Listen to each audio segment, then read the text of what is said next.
So I always say my wound has given me an access point to a greater purpose in my life. My wound necessarily isn't my purpose. It's been the bridge or the access point to something greater. Life is all about relationships. Lovers, family, body, or money. How satisfied you are can be completely explained by how you relate to things around you. This is Sophie Jaffe, and together with my husband, Dr. Adi Jaffe, we are here to explore and teach you how to maximize your relationships and achieve a happier life. Let's get ignited. Hello, everybody, and welcome to this episode of the Ignited Relationships podcast. I'm Adi Jaffe. And I'm Sophie Jaffe. And we're here to you still doing our recovery thing. Yes. It's recovery month. Recovery month. Yeah. So we're just going to jump right into this one. The review of the week today is Love, Love, Love. I have to say this podcast has changed my life. I love how open and honest Sophie and Adi are and the extent to which they share themselves beyond the masks that we all can tend to wear in our lives. Truth. I found more peace within my relationship despite, or maybe because of, the challenges, in part because of the stories that are shared in this podcast. Each time I listen, I continue to find inspiration and motivation in my business and in the creation of my whole life. I feel connected to the Jaffes and many of their guests on a true heart level.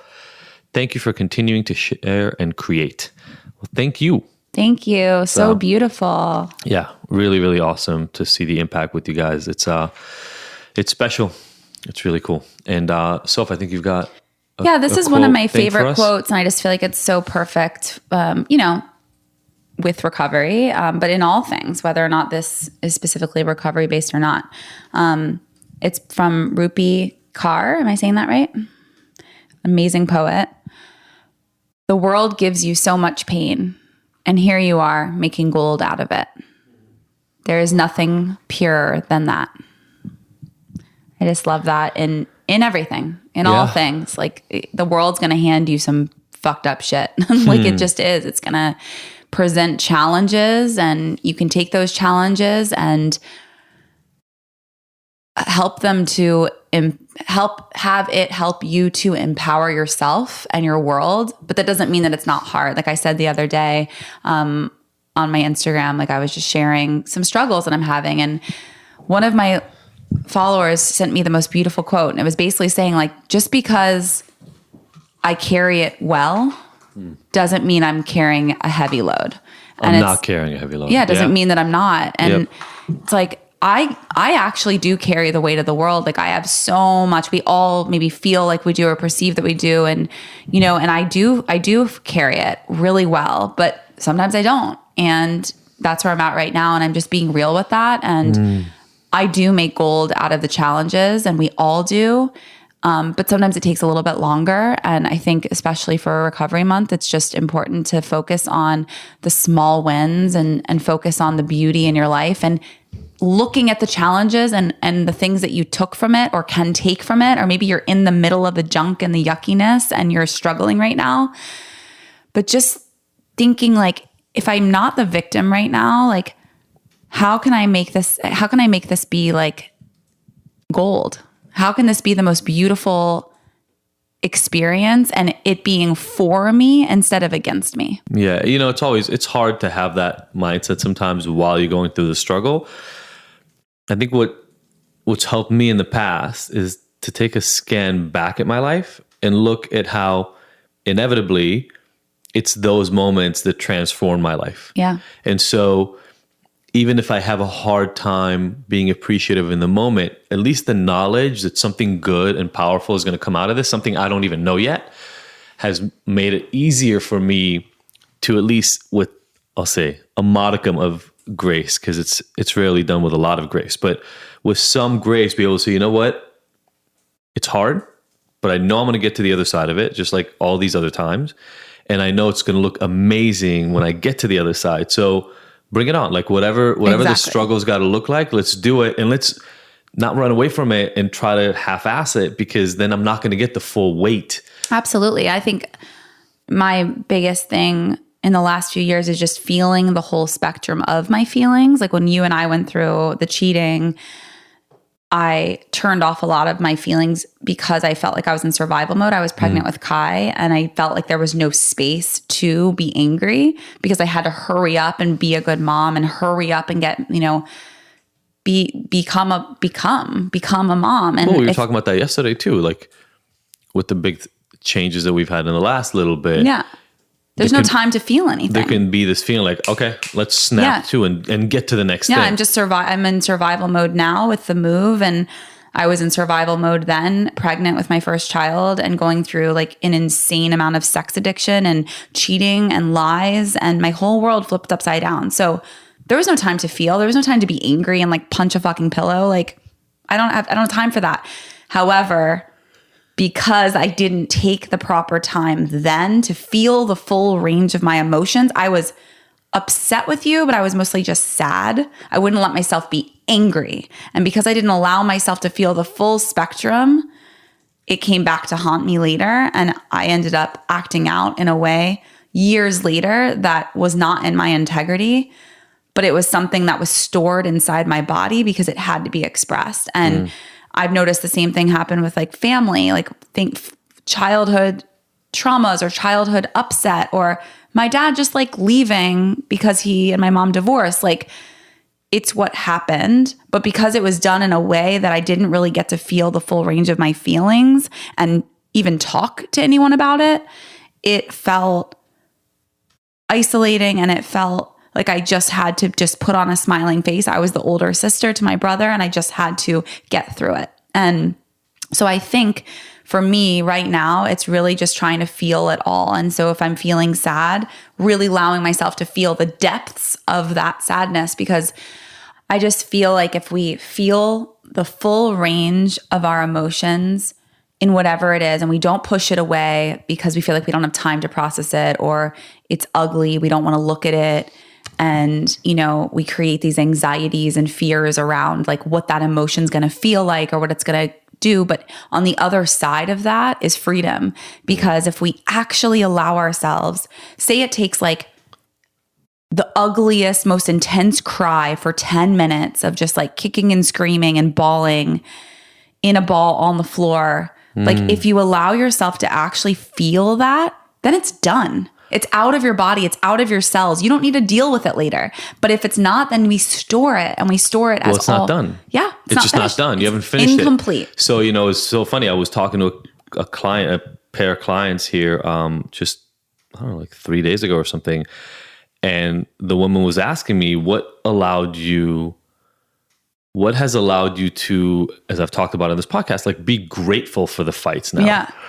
And I said, well, first of all, that took a while. Trust too. Secondly, it was the realization over time that like, if we finish it, if we get to the end, like the other day when we were in bed and it was just like, it was not good. And it hasn't been good for days.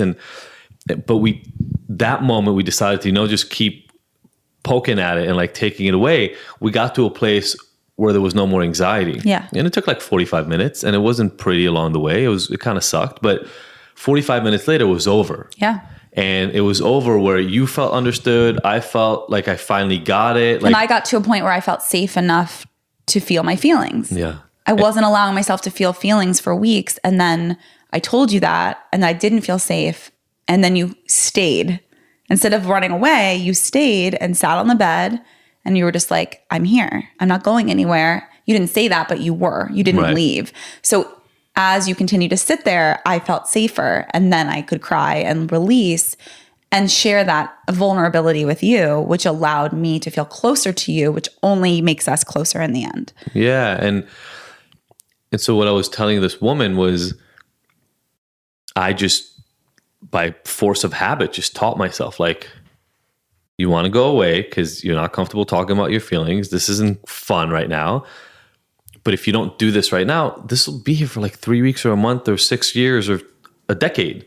If you don't deal with this shit, it's not going anywhere. It's like, if you guys remember listening in one of the other podcast episodes where I talk about the cleaning up the shit around the house, it's the same thing. This was a little pile and we could let it fester there and smell and just be annoying for months and years, or we could deal with it. And I think what you're saying about feeling your feelings to their deepest core speaks actually really highly to me about recovery and recovery month, right? Because if we pause for a moment and just think about it, what is running to drugs? What is running to sex or porn? What is running to food or gambling or anything but a way to create a really great distraction? Yep. Away from the things that are uncomfortable for you and hide into something else that will take up your time, take up your brain power, make you pass out, whatever, make you not feel, whatever it is. It's an attempt to run away. Yep. And the reason it never works, ever works, is because you can't run away from it. That shit is in your head.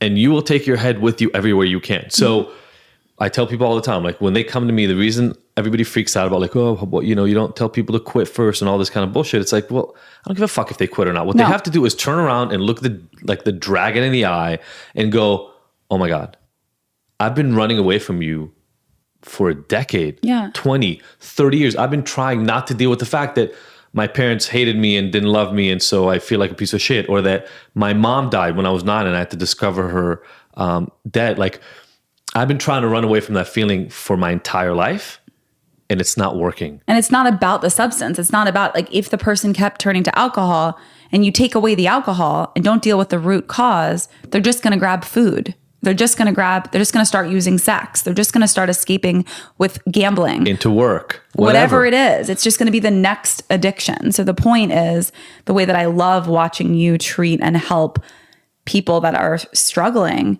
is that your number one intention is to heal the root cause. And then it's a byproduct. Then they just are like, oh, I've been using less. Oh, I haven't needed to drink in months. It's funny how many of my clients get almost like, they get a little shocked when I ask them, well, what's your drinking been like? Or what's your using been like? And they go, well, yeah, I guess it's been better, but I'm still drinking. Or it's been better, but you're not getting the point. It's this other thing. And I go, have you stopped to congratulate yourself at all for the fact that it is better? Like, you came to me for drinking. Right. You actually came for drinking, and now you're drinking like a quarter of what you used to drink. Right. Is there a moment where you say to yourself, holy shit, I'm drinking a quarter of what I used to drink? Right. Or do you just continue to beat yourself up? Yeah. Because part of this thing that so many of the people that I work with have at their core is they just feel like they're not enough. They feel like they're failures, and they always feel like they're failures. One of the clients that was just sending me a message about something that went wrong. And before I even got a chance to respond, she said, but you know what? That's me focusing on the negative. Here's the good part of that. Yeah. And it's a new learned behavior. Yeah. My only response to her was, did you see yourself just do that? Right. Did you catch yourself? Because I just asked you a question. You gave the negative answer. I didn't respond right away. You thought about it for a moment. Then you corrected it. Yeah. That's it. That's the win. It's not like I just shared about this on the recovery episode, I think the week before this comes out. I haven't stopped having negative thoughts in my head. That's not what happens. Right. I make an active choice every day to focus on the positive. Exactly. And I do it because there's enough research. There's enough that shows I have a better experience in life, but I've also learned by now, people who are happy and well-adjusted and do well in life, they don't see life objectively. They focus on the positive. Yeah. They overestimate how good they are, their chances of success. They underestimate their chance of failure. It's just the way it works. And if I know that that's the way it works, why not the fuck do it for myself? It's so funny that because you're so logical and cerebral about it, and like you just are so freaking smart, and like this is your life, is like research, like that's how you chose it. We all come to different behaviors in different ways. Like me, since I was a child, realized it just feels better to be in joy. Right. Like I'm a person who feels, and that's how I learn. Yep. So I learn by feeling like, oh, I'm going to choose the positive thing because that's what makes me feel better and show up better to the world. But that's from a little kid. I just learned that. Yeah. And you read that in books and learned that in school and learned from. Well, what's weird about it is I read the books in college, right, in early psychology. I didn't get it. Yeah. Like so many things that happen in life, you just don't get it when you first get exposed to it. But it was being around you and seeing the actual impact. Like, people talk to you all the time about, oh my God, your life is so amazing and you're such a positive force. They just but they're not actually in your life. No. So they don't understand what it takes to do it's that. Like work. It takes work to choose that. Oh, and now it is my default, but I still have the other. The other thoughts are still there. The negative thoughts are in the room too. They're just like teeny tiny mice. Yeah. And like, I just choose not to even acknowledge them. I'm just so like, being they're not around here. you Or when I'm in a bad place or not a strong place, the mice become elephants. And then I have to like use my tools to get back to where I was. But I always feel safe in knowing I can get back there, and the elephants can become mice. And for people who lived in that place, or who currently live in the place that I used to live in, which is always fear-based, always anxiety-based, leading towards depression and that kind of world, I used to think people like you faked it. Mm-hmm. And again, like I'm being serious. It is kind of research. It's like anthropological research for me, right? It was like, then I lived around you for a long time. It was like, you don't fake it. It's a choice. You definitely are making a choice. Like, just so everybody understands, Sophie does not live on clouds, and there's not like rainbows floating. I mean, there are now rainbows around our house. And I work hard because those visual things matter. Yeah, it makes us happier. But it's work. You know, it's work to do that. But here's the funny thing about it, right? You're going to put work into life. Yeah. Like before, I put work into the depression. It takes a lot of work. It actually takes a lot more work to feed the negativity, actually, because the positivity just makes you feel at ease. The negativity, if you allow that cycle to continue, it feels like disease in the body. It doesn't feel good. It feels like dissonance. Dissonance in the body, when you listen to music that when you experience dissonance, it's like you have a reaction to it. It makes you feel things, but it takes a lot more energy to do that than to just be at ease listening to a beautiful music or a beautiful song, you know? Like, it actually is harder on the body to go through negative thoughts and emotions over and over again than it is to just give in to joy and love. Yeah. There's so much here. You know, it's so funny. It's like these very simple principles are the ones that have the biggest payoff later in life. And this being Recovery Month, we're trying to cover as many of these for you guys so that you find your path. Yeah. And we've got an interview today. I'll be honest right off the bat. You guys know, like, radical transparency, right? Always. This was an interesting interview for us because, when we interviewed Donny, he seems like a really great guy, has done a lot for himself and has really discovered his path. He's a great yoga instructor and in the yoga community. Yeah. And it's just funny because we were interviewing him and we both didn't realize that he was a big 12-step guy. And that's okay. Like, we're all find our paths differently. Works for him. You know, it works for him, but it definitely felt like dissonance in my body because I've seen how beautiful it is to go outside of what is and I think we're outside of the norm now of how to treat recovery just because of like what we're exposed to. Sure. But it's also beautiful to witness, and we challenged him on this. I thought it was really cool to be able to be radically transparent and like, okay, tell us more.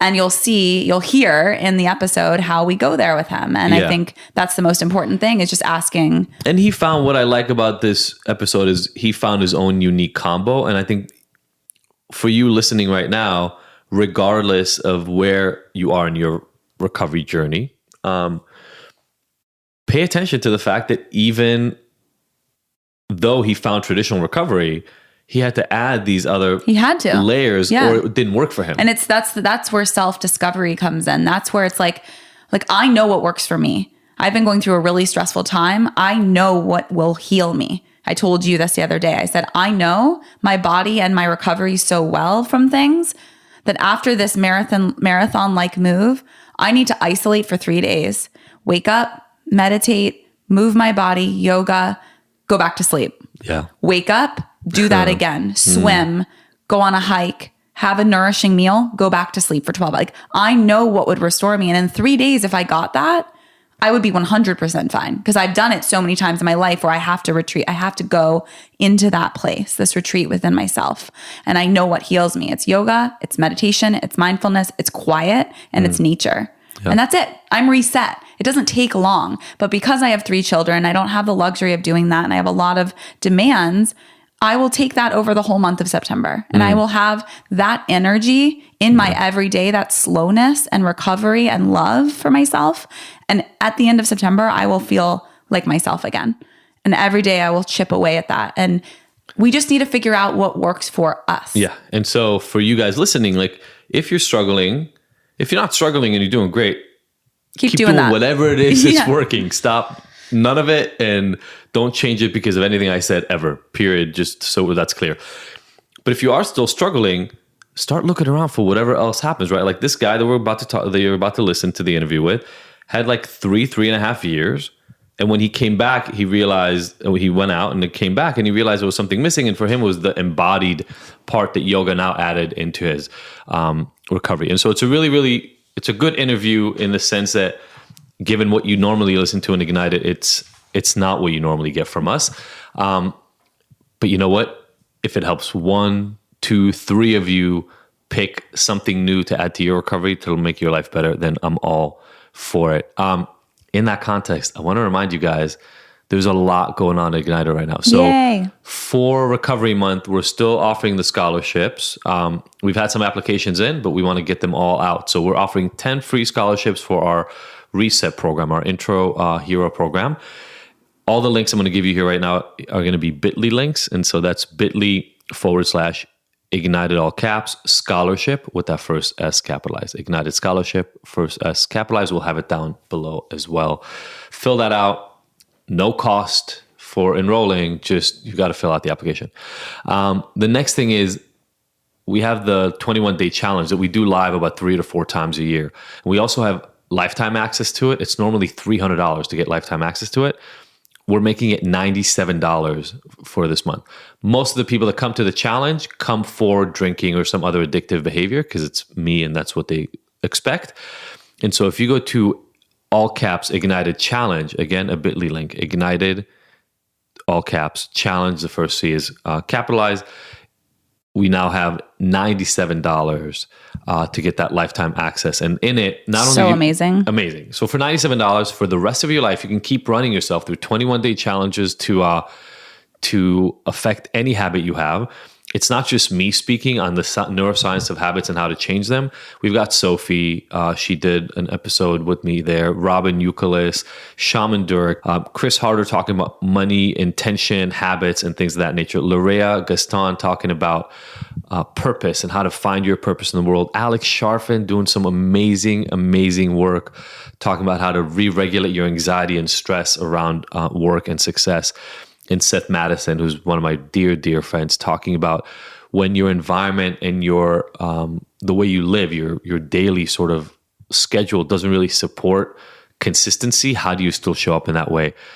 97, like I don't even know, 15 minutes with half of these people would cost you $97. Yeah, this is just crazy. It doesn't even matter. Like this is the best gift to get someone. Oh my like God, totally. Take advantage of this. Buy this for everyone that you love, like as birthday gifts, as whatever, like I love you gifts, because this lifetime access, it's for future ones too, right, Adi? Every time we do one in the future, you'll get all the experts from the future ones will go in there. So you will continue to get more and more out of this one. It's amazing.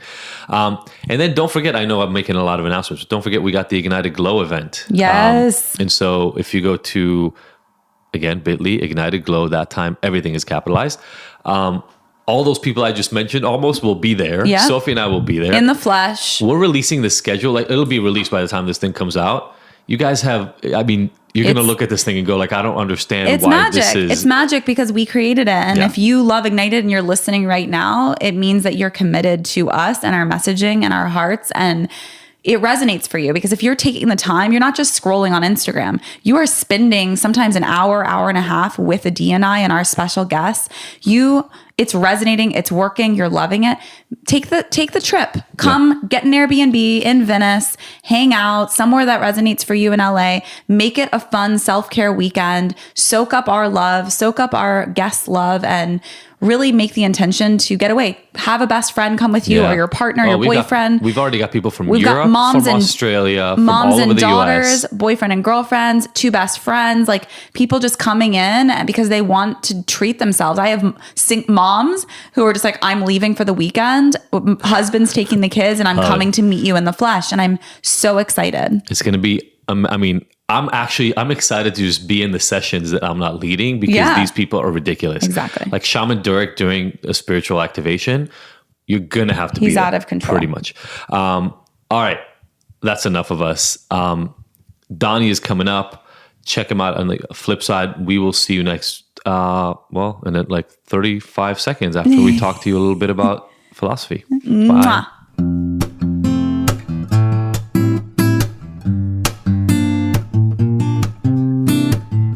This episode of the Ignited podcast is brought to you by Philosophy Superfoods. The Philosophy offers cleanses and other nutritional products that are unlike any of the other supplements and detoxification programs on the market. Why? Because they actually nourish the body with whole, live, nutrient-rich foods instead of depriving you and leaving you hungry. Have you ever tried a cleanse only to find out that you can't make it through a whole day because you're starving? Ever try a superfood shake that made you nauseous because it was so disgusting you'd rather not eat? The Philosophy fix all that with a simple set of offerings that load up your body with nutrients while actually tasting good. Makes sense, right? Each of the Philosophy superfood and protein blends is vegan, raw, gluten-free, and has absolutely no filler ingredients. With over 15,000 satisfied customers, including some of the world's biggest celebrities like George Clooney, Gerard Butler, Lea Michele, and over 10 years of experience, this is the best stuff you can get. To buy some or find out more info, go to our website, thephilosophy.com. All right, everybody, welcome back to today's conversation. We've got Donny Starkins in the house. Again, we're in recovery month, so I'm really excited to be able to have all these really, I think, kind of slightly different recovery conversations than a lot of people are having. And I will gamble everything in my bank account that nobody has ever asked you this question yet in an interview. If you were an ice cream flavor, Donny, which would you be and why? Oh, wow. I wasn't expecting that to start it off. So that's good. I immediately go to chocolate, and I think it's just simply because how much I love chocolate. My girlfriend loves chocolate. We throw down chocolate basically every night before dinner. And, it has its benefits as long as it's good dark chocolate. Yeah. So you're like, not chocolate ice cream, real chocolate you guys are big fans of? Yeah. Well, I mean, I'll eat a little chocolate ice cream. She doesn't touch much dairy. I try not to. She really can't, but it's been helping me stay away from most of it. But if I'm in a certain place, I know like Vancouver has some of the world's best gelato. So there's a place there where I'll definitely make the exception. I love it. It's funny, not at all how I intended to start this, but that's what I love about these little openers. I struggle with addiction to meth and drugs, and we'll talk about addiction in here for sure today. But chocolate is still for sure one of those things I don't have control over yet. And I mean, literally, like, you remember, Sophie, the other week you brought that special chocolate. It was like s'mores chocolate. Mm-hmm. I don't know if you noticed. I killed like a pack and a half of that in a day. You cannot, in our fridge at home, like if I open the fridge and you put chocolate in front of me, it's going to be eaten. I'm basically not even hiding my chocolate from my 3 children. I'm hiding it from my husband. Like, I'm literally like, I have to keep things away. I have to yell at him more than I yell at my kids. I'm like, this is my food. You can't touch it. Cause there's no end. He's like the teeniest guy and can throw down like an entire bag of chips without even looking. I'm like, these are my special chips. They're Siete. Like, get off of them. Yeah. That's so funny. You are speaking. I mean, I can picture in my little pantry, my girlfriend, Jamie, where she will hide stuff, which I'm going to find anyways, but I actually know better. I know better to not eat it if there's only a little left. And typically we'll indulge together. She always wants me to wait to eat our chocolate at night, eat it together. And so I do my best to honor that. That's nice. I like that. I feel like that's how we are with a lot of things. Like, even like we'll recreationally do drugs sometimes. And when we do, like I would never do drugs on my own. I have literally no desire to even drink. I mean, I know this is not as normal, but I don't even want to drink wine on my own. Like, I've never done that. I've never, like, my reason for like letting go in that way is to celebrate the people that I'm with. And it's never to escape. It's always to like become closer and more intimate with whoever I'm with. So whether it's wine or a little bit of whatever, it's to connect. And I think that I can see the same thing with dessert or like anything that brings you that much pleasure. Like I would rather do that with my partner. Like I'd rather sit and like share a pint of ice cream than like sit on my own and eat that ice cream or, you know, bar of chocolate. And I think there's something to that in the addiction world. And it like, do I want to do this to escape and be by myself and sit in my closet and like drink or eat this? Or would I prefer to like make it an experience that's shared with someone I love?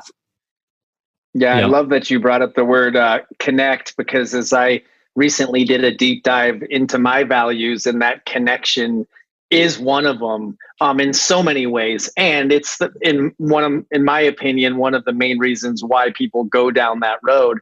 It's the disconnect, the disconnection from common humanity, from human. I think at my rock bottom, thinking I'm the only one going through this, poor me, I'm the victim, a lot of blame.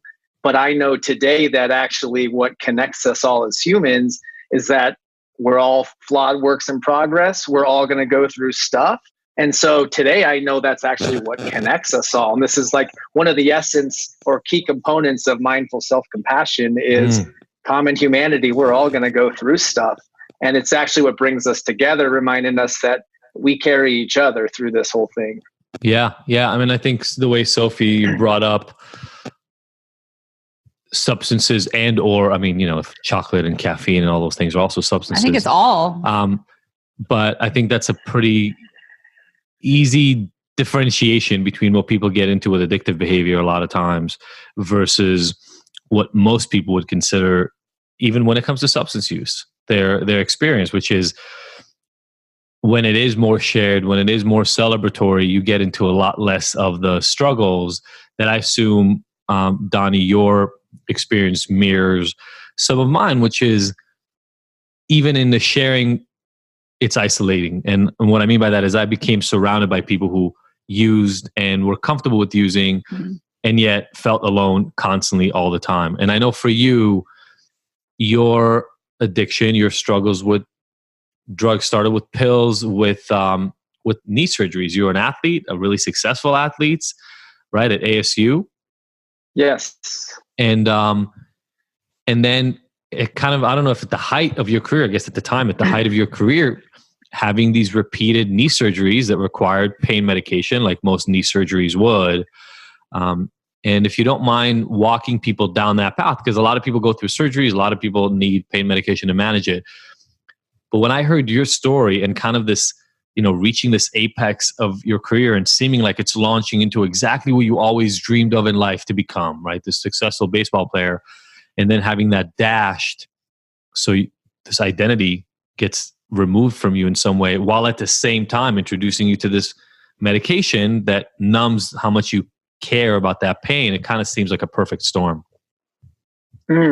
Yes, it definitely was. I was kind of going back there for a moment as you were describing it. But yeah, I grew up here in Phoenix, Arizona, and played sports and baseball my whole life, all the way until 15 games in my senior year. I had what was my 5th surgery on my left knee. It was a big surgery. I had a cadaver transplant of my meniscus. I was the first person in Arizona to ever have this procedure. But the doctor assured me that if all went well, it would be like having a new knee and I'd be back playing in no time. But the day I woke up from that surgery, I knew I would never play baseball again. And it was just from the unbearable pain, but the massive signs and scars of trauma. Like I knew it was over for me. And so my goal was, and my knee was pretty bad. Like my goal was to play 4 years of college. The grind of minor league baseball and knowing what the issues I was already having with my knee, I knew it wasn't realistic, but I wanted to continue to play and give it my all. And yeah, so the perfect storm looks like major traumatic knee surgery, the loss of the love of my life, my identity, my purpose, the only thing I ever knew, baseball, and then being prescribed 80 Percocet a week for a month. And still getting no reprieve from the pain, like 30 days post-op. I remember saying to myself, the doctor had to have messed this up. There's no way I could still be dying in this much pain, taking that much many painkillers and still just miserable. And about a month and a half later, I turned the corner pain wise. 8 months later, my body ended up rejecting the piece. So I was like lifting something up really light and I heard this pop and my body ended up not, so it's supposed to mold up to your femur, the graft that they put in, and it came dislodged. I ended up having to have it taken out.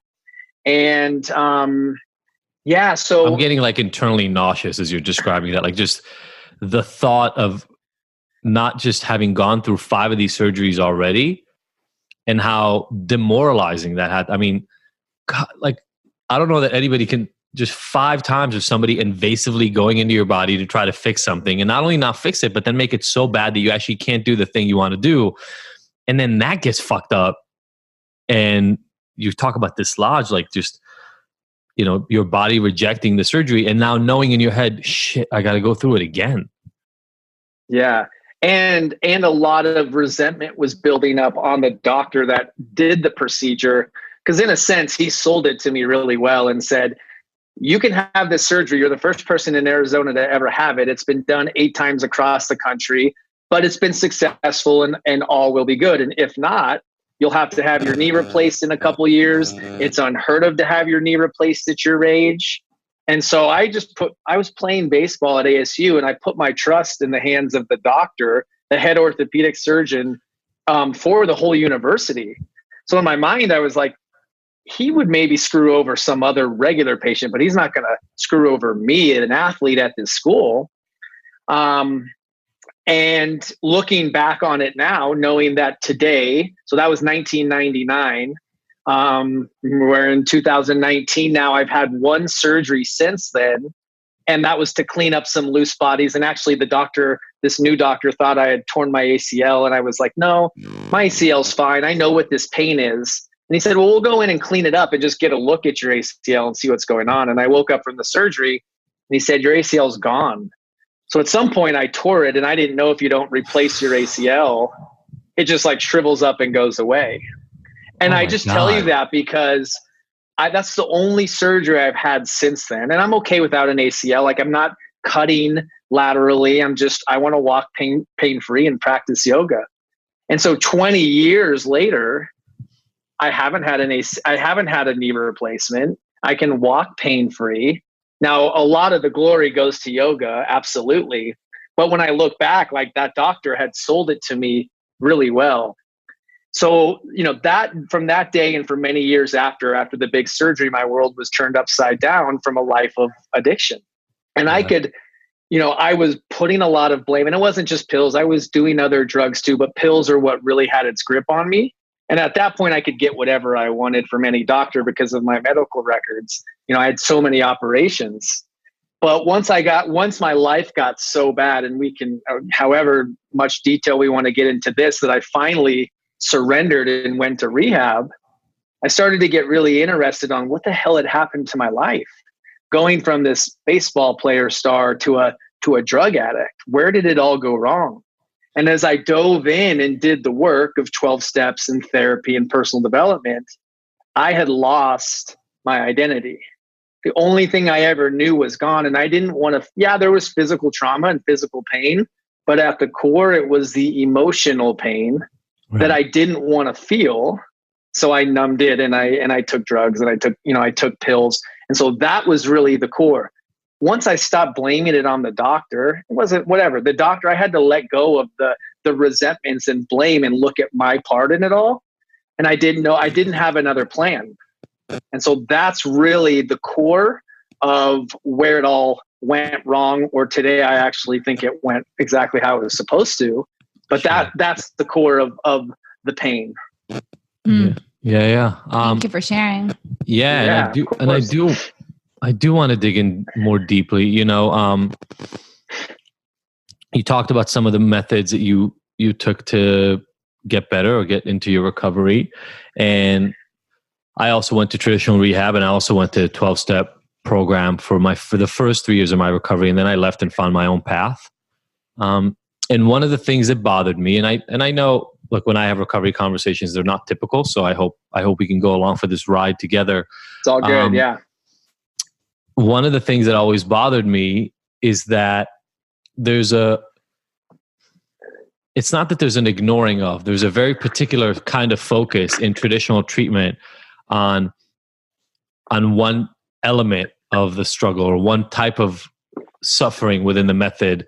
And in your situation, obviously, look, blaming a doctor for what happened, even if he was to blame, doesn't help you. Looking for solutions outside of yourself. And I mean by that, behaviors and drugs and things that you can take into you to make yourself feel better in the moment, doesn't always, unless it's done in very particular ways, make for a better life. But then I look at a story like yours and I look at all the physical suffering, and I mean, again, right, the actual literal physical consequences of all this stuff that you went through. And, the idea that somebody like you is powerless, instead of what I see, which is serious empowerment, right? Like being able to go through that suffering. I do want to get into how bad it got, just so that people will have a frame of reference.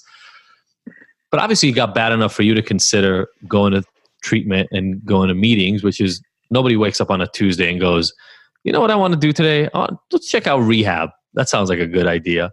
And so obviously it got bad. And then you were able to, through doing the work, steps, rehab, getting into yoga, mindfulness, meditation, all that stuff, you were able to kind of take this other life you had and completely turn it around, right? Like essentially create almost a 180-degree shift, a mirror of what your life looked like before. And I got to say, one of the things that upsets me the most about traditional methods is this like powerlessness concept. And I understand humility, and I understand all those elements that are tied into it. But I want to hear from you, for somebody who came from such a power-based way of living as an athlete. I'm in control of my body. I do what I want, et cetera, et cetera. What was that like for you? What has it been like moving on to the present? And, how's that played a role in your life? Yeah, the powerlessness piece of it. I know if I choose to use again, which it'll be a choice, and hopefully I've developed enough awareness to make space to choose wisely each day. But I know if I remember to make the choice to use again, I would be powerless over pills. I had 3.5 years sober. I stopped doing the work, stopped doing all the stuff, service work, mentorship, sponsorship, and I went back out. And actually, I had a surgery on my right knee, minor surgery, like arthroscopic. I was walking out of this surgery, but a couple months prior to that, I stopped. I just stopped doing the things that gave me the freedom initially. And I woke up from the surgery and I loved the way that I felt. And a week later, I was back at the doctor's office lying about the level of pain that I had. And I was right back in it. And the moment I took, the first one, I knew I would not be able to stop on my own. I knew for me that I would have to go away, whether it was which it ended up being just a 5-day detox, because I left to my own devices. There's no way I could stop on my own. So powerlessness resonates with me in that area. Yeah. After that first one. But today, and you mentioned it, how you've completely I've turned the, 180-degree shift. And today I'm able to, and it took a lot of work to get there, but it wasn't the addiction or the event that happened. It's the meaning I attached to it. Yeah. And so how my past, what used to bury me in guilt and shame from just all the dumb decisions and pain I put my family through and friends, that's my best asset today. So I always say my wound has given me an access point to a greater purpose in my life. My wound necessarily isn't my purpose. It's been the bridge or the access point to something greater. And the freedom I get today is by just sharing what was so freely given to me. It's at the core. If I look at the work I did in fourth, fifth step and it's selfishness and self-centeredness, which they say is the core of addiction. I know that for me. And so the way out or the antidote is just make it about other people. Don't make it about me anymore. And when it starts to crop up, I know those are my big character defects. So just go help. And sometimes it's just having a conversation like this. And it blows my mind that my messed up past can actually help other people and has become my purpose. Like that to me. And, one of my teachers, Sean Corn, she just launched her book yesterday. And I posted about this, she's very inspirational with her words, but the question of inquiry, how dare we not? And that question for me, like, how dare I not share what was so freely given to me? So willingness today equals freedom. Like when I'm going through the motions and somebody wants to talk and it's a newly sober and they're just a mess and they're kind of bothering me, because I've got other stuff to do, I just say, how dare you not? Or how free do you want to be? And those two little sayings kind of get me back into my why and my purpose and get me out of that selfish self-centeredness. Yeah, I find a lot of times when I'm helping clients, I don't work with people with addiction. Although I would say with food, I could argue food addictions for sure with a lot of my clients. A lot of control anyway. But that's one of the main things that I always suggest to get them out of their depression or their disease or whatever it is that they're like the unhealthy patterns is just go give your time to someone else. Go help. Go, volunteer somewhere. Go help your neighbor make dinner for the mom who just had a baby. Like be of service and it will help you get out of your own way. Every time. Yeah. Every time. I think that's definitely not exclusive to addiction, period. Right. Like, and here again, and I love your story. So I want to be really clear. It's funny. We had another recovery episode that we were recording earlier, and the guy that we recorded, Mishka, had such a powerful thing to say, which is I just want to be clear that when I have these questions, because my path is different and the path of a lot of people that I've seen is so different, I'm not trying to be contrary. I'm trying to A, understand for myself, and B, open up the listeners to finding their own path, whatever their own recovery path is, right? Because in the end, that's what matters to me is how do we make the languaging around this so easy to absorb for so many people that almost anybody, or hopefully everybody, can find their own really simple path to their own recovery by almost like a mix of things. And so, I look at somebody like you and I don't know what your childhood was like. We haven't talked about that. I'm totally down to talk about it as well. And, obviously in the throes of addiction, which I see your addiction as kind of the perfect mask, right? Opiates are really great at covering up pain, emotional pain and physical pain. It's the same thing. And the brain doesn't really perceive a huge difference between your emotional and physical pain. And so you did it. You found something that was able to mask the suffering you were going through because the dreams you had were dashed. You had nothing else you already knew you were going to do. There was no purpose there. And so you were missing purpose after you'd had it for a long time. And these pills and this other stuff, it got you through. And so in that, I think there's a lot of empathy. I think a lot of people listening right now can understand, right? If everything you've ever wanted in life, just the switch just gets flipped off, there's a void, like a massive void inside of you that is really difficult to fill. Yeah. I mean, there's, you could call it whatever, a void, a God-shaped hole. I've heard that being thrown around in the recovery rooms. And I think a lot of this, what's resonating with me with what you're sharing are two things. And it has to do with purpose. What is my purpose? What is my greater purpose? My purpose, and the athletes that I work with today, your purpose is not a professional baseball player, football player. It's part of your path. But one day, it's all going to go. Whether it's an amazing retirement ceremony that you have and you play forever, or your career ends on a dime with an injury, you better know who you are beyond that than just that identity of an athlete.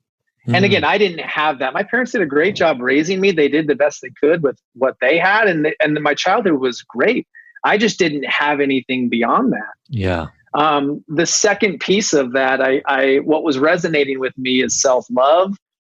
And, I think a lot of people seek for love outside of themselves because they're filling a void that they can't fill themselves. And so whether it's a feeling of a high or a connection, or it's a partner or a mate or somebody that you're going out and you're looking outside of yourself, where today I know that everything I'll ever need is within me. And so the work, it's a work in, like it's a journey in. When things are coming up, when my girlfriend's agitating me or annoying me or something's bothering me, I got to look at my part of myself. And that's even though they might be wrong, I don't have control over that. And so I think the tools of mindfulness and the program and yoga have just taught me to learn how to control what I can control, or at least when I get out of control, the gap has been shortened. Yeah. But that's all contingent on being in the work. Yeah. I don't know if that answered your question, but it just felt like those were the two things that really resonated with me. Yeah. I mean, and I see you having done that work, right? Like I see yoga, mindfulness, that world in general is about connecting to what's inside, even as you're exercising muscles and all that. It's, it's very different than the either vanity world of exercise or the athletic world of exercise, where it's all about achievement. And so in finding that, I'm sure you found some athletic ability, because that's something that feels good for you, and practicing in that way. And I don't know Sean Korn myself, but I follow some of her work, and so I know her work and her teachings. I don't see a lot of language within yoga about self-judgment, and I guess that's the one thing that I struggle with a lot of times, because in what we do. I think I was literally going to go from a different angle, but like, because I've been in yoga since I was 18, I'm 35 now, like multiple times a week, in practice, in study, over 600 hours of teacher training. Like it's been not my purpose, but it's been one of my passions for so long, and my entire adult life. And, I don't see yoga as dogmatic at all. And that is what I almost feel like I love yoga so much, because it is so spiritual and so personal, and it's not dogmatic. At least the yoga that I do. I'm sure there are some. Sorry. Yeah. But I feel like AA is dogmatic. And so for me, I feel like I want to hear more for you what works in that program, if you've tried other paths. And the balance. I wonder for me if almost like if yoga is a lot of the people that I find that are really successful in the program have found other things to tether themselves to. And I think yoga and mindfulness are such huge pieces of that, because it does connect you to self-love and self-appreciation and worldly respect and gratitude, right? In a huge way. And obviously you made a life out of it. I know a lot of people who practice, and that's one thing, but you've now made this, talk about purpose and mission. You've now made this your mission. Yeah. Yeah. So the one thing I would say, so AA, I even go to one AA meeting a week still, and alcohol wasn't even my main thing. To me, it's all the same. I relate to the men. I go to an all men's meeting. I'm a lot more honest and vulnerable in an all men's meeting, and that's just the one I've been going to since I got sober. Yeah. It's given me a lot. Service, surrender, freedom, letting go of resentments, making my amends. And my mindset going into these meetings is I do my best to look for the similarities and not the differences. Yeah. Sure. There's people that drive me nuts in the same people sharing, and some of that gets to me, and I have to keep an open mind and also remember why I'm really there is for the newcomer. And hopefully my message is in a language like you mentioned earlier. My mission in teaching and in AA is to speak in a language where I can teach to the masses, like teach to the soul, but in languaging that is relatable, that everybody can understand. Yeah. I'm the missing piece. Yeah. The missing piece for me of the 12 steps is yoga. if you believe in the mind-body connection and that the body remembers everything, or our issues are in our tissues, there is no step in the 12th step or in the 12 steps that has anything to do with moving energy. So we can share our deepest, darkest secrets, all of our shame with our sponsor, but on an energetic level, just because you shared it out of your voice doesn't mean it's not still sitting in your, your hips or wherever in your body. And so that to me is the missing piece to the 12 steps. 12 steps has meditation in it, which is amazing, but there is no moving that stuck energy. And sometimes I look at guys with a lot of sobriety and I'm like, dude, you are still sick as hell. How is that possible? That's me judging, but it's also part of that is just being the observer and going, if you have this much time, how are you not free? Yeah. Like why would you even say something like that, knowing there's someone with 24 hours or less than 24 hours of sobriety? Yeah, or 2 hours. And so I believe it's because that is the missing piece. So all of that stuff is still in there, whether it's heart, or hips, wherever it is. And so that to me, I hear people in recovery say, I feel like I won the lottery by finding AA. I feel like I really did because I have yoga and the tools of recovery. And I don't lean on that. I don't go to 2 meetings a day. I haven't done that every week. I go to stay accountable. I go to carry the message to the newcomer. So it's not about me. I can go in there and get inspiration. Yeah. And that feels good. And it also keeps me connected. Yeah. Keeps me accountable to the men in my community here that are in sobriety. So a lot of it actually is selfish, but in a way that I can actually, be free and be selfish, take care of myself. So you can take care of others. So I can show up. Yeah. I know. I love that. And that is, look, I see humility. And if there's one thing yoga, I remember, so I think it was with you, the first time I ever went to yoga, because I'd never done it before we met. And Sophie asked me if I wanted to go to a class. And I was like, oh, yoga, that's that thing like where you stretch, right? I can do that. And as a guy, the thing working out is running or lifting. That's kind of what growing up, or what I knew anyway. And so we went to a power yoga class at the time. We're like in Santa Monica, which is, like this mecca of yoga. And I mean, man, within 6-7 minutes, I'm shaking, I'm sweating, I'm doing my damnedest to just hold any pose because my body's never done this. And you can say that yoga is the thing where you stretch, but it stretches your abilities in massive ways.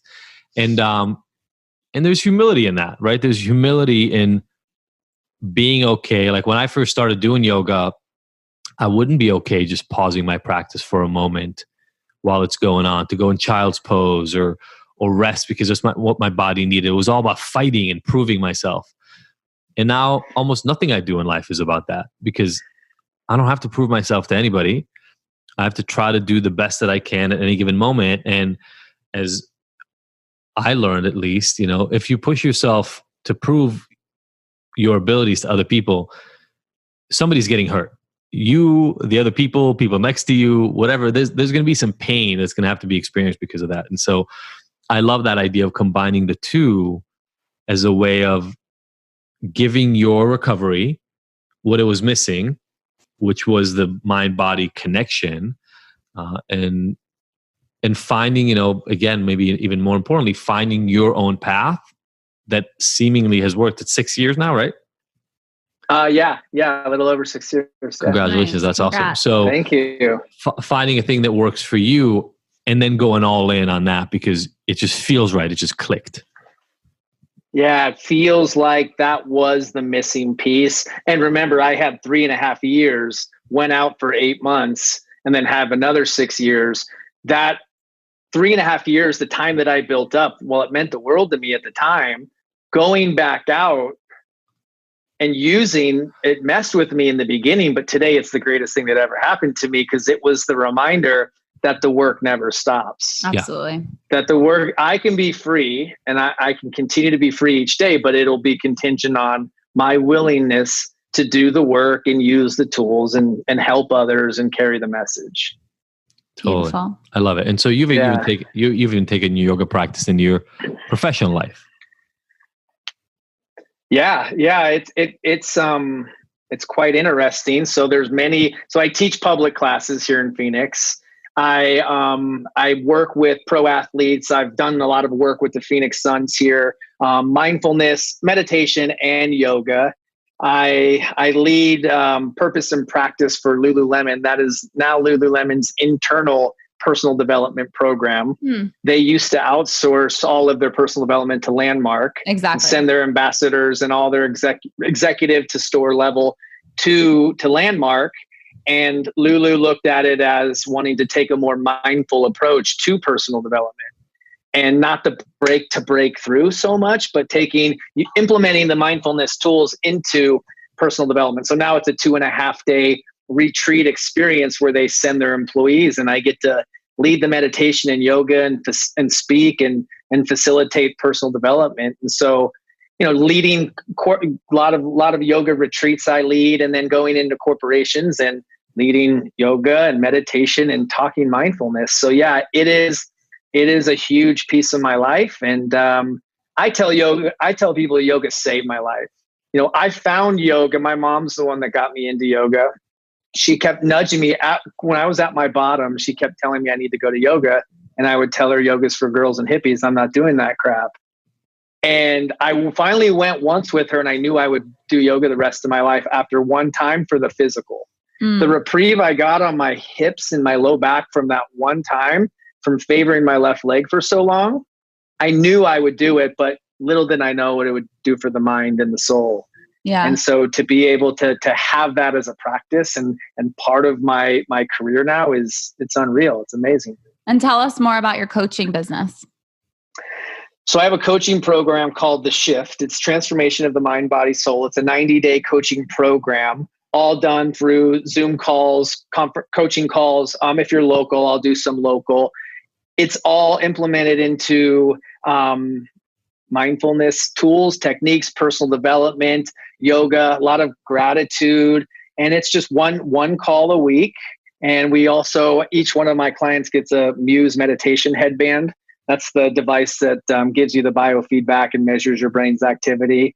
And there's a 90-day workbook in there. And I'm in the process. In about 2 weeks, I will have launched a 90-day online program called The Shift. And then at the end of October, I should have The Shift into Sobriety out. And that's the one that really is really the one that I'm most excited about. I've had 2 close friends childhood friends in the last month overdose and pass away. And so sorry. This is like what breaks my heart more than anything. It's actually the friends and families that get left behind from when one of their loved ones dies. So it breaks my heart, but then it just inspires me I've got to do more. I've got to step up. And since that's really happened, I, with my own coach, really tried to step up my game to get that out there, because the problem's not going anywhere. And so it's my mission to get it out there and give another option that also has the stuff that works for me, the stuff that really set me free. I love it. Thank you so much for the work you do. Yeah, of course. I love the ability to do online work and help people is pretty amazing, right? That you can help people you've never met. We have Ignited's addiction program that I call the Ignited Hero program, and it's also it's amazing, right? I have hundreds of people that I've never met, never talked to, be able to go online and benefit from the same lessons that have benefited me, because you said it perfectly. And I'm so sorry for your loss. There's still thousands of people dying every day from this stuff. And it should no longer be, and I hope it stops being, about the right way to do it. And instead that we just have a plethora of options up there that anybody can choose, and they can say, you know what, Donny seems like the guy I want to follow. I'm going to go and connect with The Shift because that's what he's got, or Adi's got that thing, or, Tony Robbins, whoever it is that you feel speaks to you. that you can connect in a way that really before technology advanced to the place it is now, we just never had that available. Like you'd have to go to rehab, and I used to run a rehab. It's really expensive to run a rehab, and it costs a lot of money to go to it. It's not accessible. It's just not. And so I love that you're doing that too. Yeah, thank you. That the technology piece of it is something I feel like I've been a little bit late to the game with Instagram and just technology in general. But to see, like, if my mission, which I say is to cast a wide net and teach this to the masses, well, I better be leaning on technology, because that's the pathway if I really want to get this message out there or give people another option. Yeah, absolutely. We ask our guests 5 questions. You ready? I'm ready. What's the best advice that you've ever received? Nobody's ever relapsed that did everything their sponsor told them to do. My sponsor told me that, and I was like, fine, I'm all in, because my way wasn't working out so well. But it took me getting that beat down to finally say, fine, anything you say, I'll do it. So that willingness has really carried me. Love that. The second one was, what's been your proudest moment?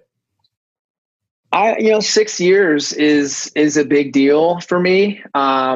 It's more than I've ever had. And so I would say that is most important, because if that goes away, everything else goes away. So I think the time that and I believe that sobriety isn't measured in time, it's measured in depth. But for me, that length, I think that's what I'm most humbly proud of. Awesome. On the flip side of proud, what's been one of your most difficult moments? I think just rock bottom for me. I can remember being just on my couch, not even being able to get up, just so derailed in anxiety and fear and depression. And I can remember my dog coming up to me and wanting to play with the ball in her mouth, nudging me, and I can't even move to go take 10 steps to the backyard and throw the ball with her. And she would give up and just come sit in my lap again. And I just remember being so bottomed out and just so buried in all of that shame. So that was probably my bottom, but it's when I finally surrendered. So there's a good part to that too. Absolutely.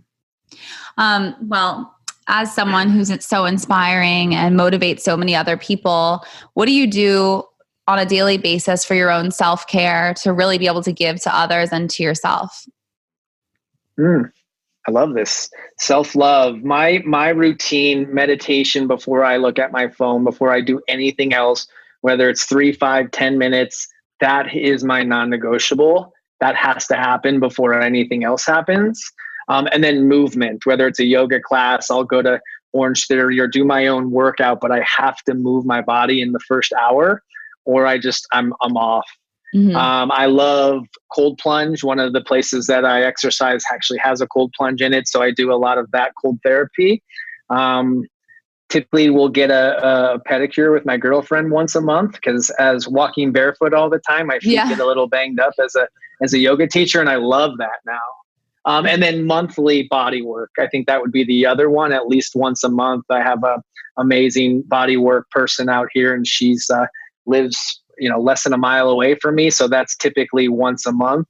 Those are the things. And then my dogs. I got 2 French bulldogs, and they really fill my cup. Just spending time with them is another big piece of it. Do you want kids? Yeah. Good question. I'm getting asked that a lot lately. Maybe it's a son. Our last question, this podcast is called Ignited. It's what we do. What gets you ignited? What gets you fired up? You know what, actually, when you asked that just now, what came up for me was the people dying from this disease. Like, that is the one thing right now that is just, it's really, and so death actually ignites me, because it does break my heart.